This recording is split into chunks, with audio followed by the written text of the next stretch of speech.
Now, there is much anticipation over President Yoon Suk Yeol's upcoming encounter with new Japanese Prime Minister Shigeru Ishiba, and our senior correspondent Oh Soo-young reached out to a pundit here for her thoughts. Do take a listen. They've had their first phone call and a joint multilateral meeting, and now all eyes are on the first one-on-one meeting between President Yoon Suk Yeol and new Japanese Prime Minister Shigeru Ishiba, with the two leaders to meet on the sidelines of the Associations of Southeast Asian Nations summits in Laos this week, just 9 days after Ishiba took office.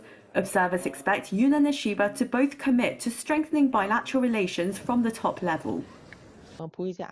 I think rather than discuss a trilateral cooperation between Korea, the US, and Japan, I think the focus would be on bilateral relations between Korea and Japan. They'll likely discuss maintaining the current momentum. And since shuttle diplomacy has already been restored, they might discuss early visits between the two countries. During the 15-minute phone call last week, Yoon and Ishiba have already agreed to continue the top-level visits between Seoul and Tokyo that Yoon had formed with Ishiba's predecessor, Fumio Kishida.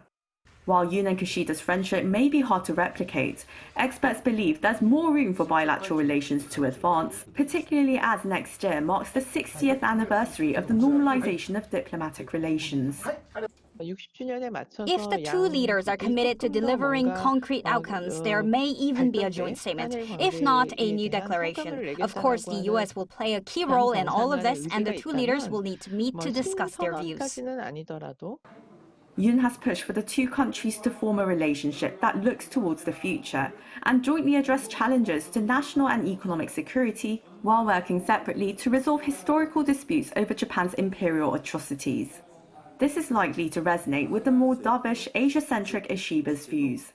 The former defense minister has also called for stronger security cooperation between Asian countries.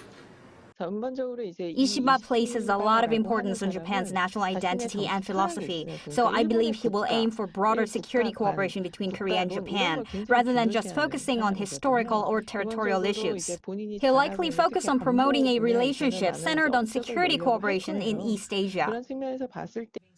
Despite the mostly rosy prospects for Seoul-Tokyo ties, experts say it's still early to read the tea leaves, as Ishiba may be constrained by domestic politics, given that he called an early general election for later this month. Also, with the US to see a change of leadership next January, following the presidential race next month, Seoul and Tokyo may also have to recalibrate their trilateral cooperation with Washington in addressing North Korea's security threat, as well as broader challenges in the Indo-Pacific region. Oh Soo-young, Arirang News.